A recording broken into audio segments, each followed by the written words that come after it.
Aujourd'hui, le 3e va vous présenter l'un des hôtels Fazenda les plus agréables de l'état de São Paulo, l'hôtel Dona Carolina. On va voir ce qu'il y a à faire par ici.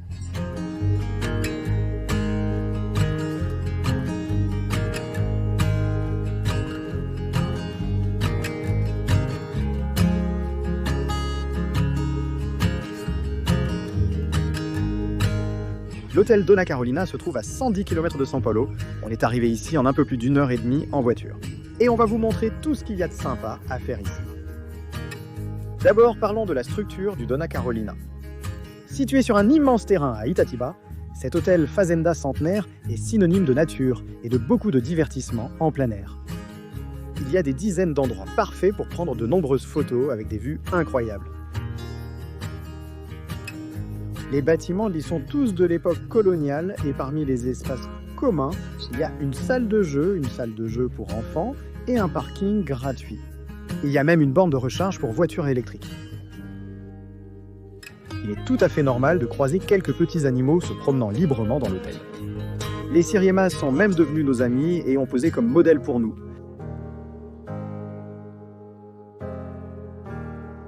L'un de nos endroits préférés était le Redario, parfait pour une petite sieste après le déjeuner. Un autre endroit dont on n'avait pas envie de sortir, c'était la piscine.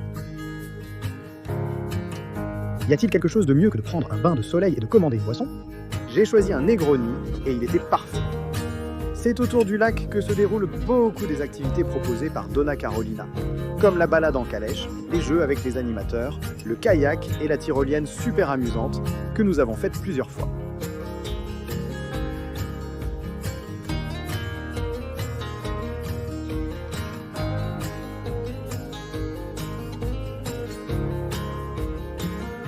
À part la calèche, tout cela est inclus dans le tarif journalier et il n'y a aucun coût supplémentaire.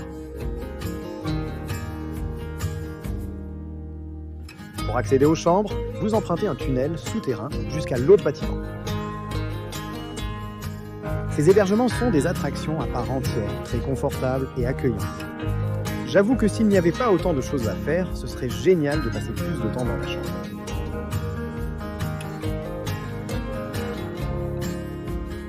Les salles de bain sont également excellentes et spacieuses.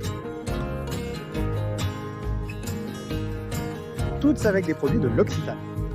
Et le meilleur, c'est ça ici, se réveiller et voir du vert partout. Et ici aussi, il y a plusieurs visites que vous pouvez faire, plusieurs excursions. Par exemple, celui du café, la visite historique, et maintenant, on va faire celle de la cachaça.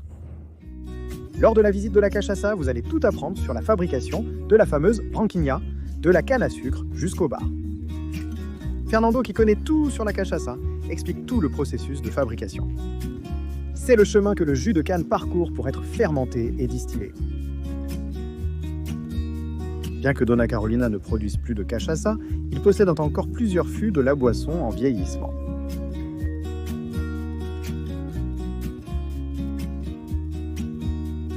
Et à la fin de la visite, le moment le plus attendu, la dégustation. Il y en a de 3, 5 et 12 ans. Lors de la visite du café, c'est le moment d'écouter toute l'expérience de Jair. En plus d'expliquer comment se fait la récolte et la sélection des grains, il nous donne aussi des conseils pour déguster un café parfait. Il explique même comment fonctionne le séchoir à café qui se trouve juste à l'entrée de l'hôtel et qui est utilisé jusqu'à aujourd'hui. Ici aussi, la dégustation du café préparé à Dona Carolina, moulu sur place, ne pouvait pas manquer.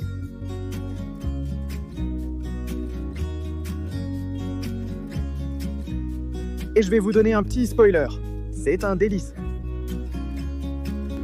Vous pouvez acheter aussi bien la cachaça que le café dans la petite boutique de l'hôtel. La visite historique est une autre excursion incontournable d'ici.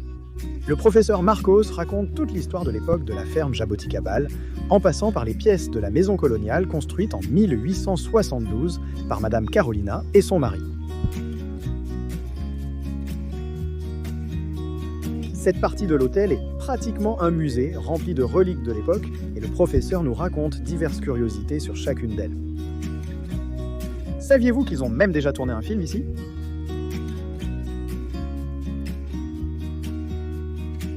Et maintenant, nous attendons la visite pour aller à la petite ferme.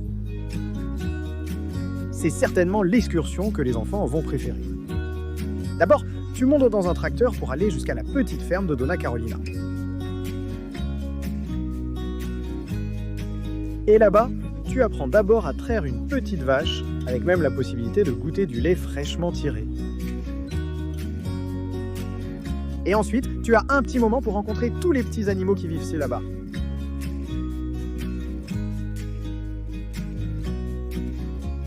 C'est vraiment facile de se faire de nouveaux amis.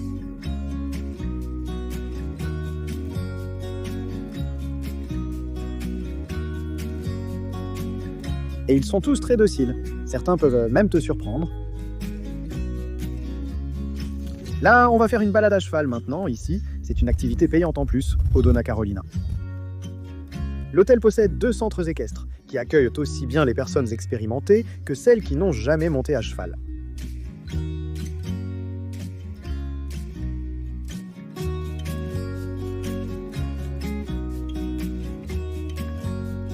C'est la seule activité de la vidéo qui est payante en supplément. Il y a plusieurs options de parcours qui peuvent durer de 30 minutes à 2 heures. Nous avons choisi celle d'1 heure, et cela en valait vraiment la peine. Nous avons fait le tour de tout le domaine de Donna Carolina en suivant l'instructeur Marcos.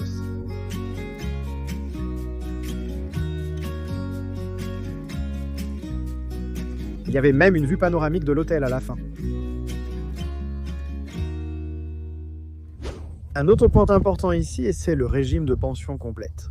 La nourriture est délicieuse et le petit déjeuner, le déjeuner et le dîner sont inclus, les boissons alcoolisées sont en supplément. On commence par parler du petit déjeuner.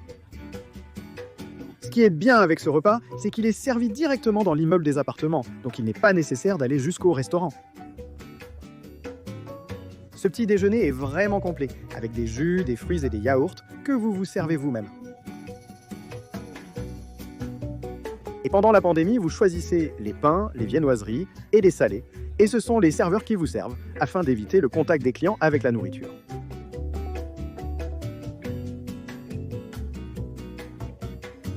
Notre partie préférée du buffet du petit déjeuner, c'était celle-ci, l'île des œufs et de la tapioca. Ils préparent à la demande ce que vous souhaitez. Le déjeuner et le dîner sont servis dans l'un des 2 restaurants du Donna Carolina, le Cavallarissa ou le Monsieur Oscar, avec cette vue ici. Les plats sont choisis à la carte. D'abord une entrée, puis les plats principaux. On a tout goûté, du canard avec des pommes de terre suisses jusqu'à la moqueca. Et le risotto aux crevettes, avec du Saint-Pierre, a été l'un des meilleurs plats du voyage. Et il y a toujours une option légère aussi au menu. Et les desserts sucrés, chacun meilleur que l'autre. Et ce n'est pas encore fini. Tous les jours, il y a aussi un délicieux goûter servi à côté de la maison principale. Idéal pour prendre et faire un pique-nique dans les jardins.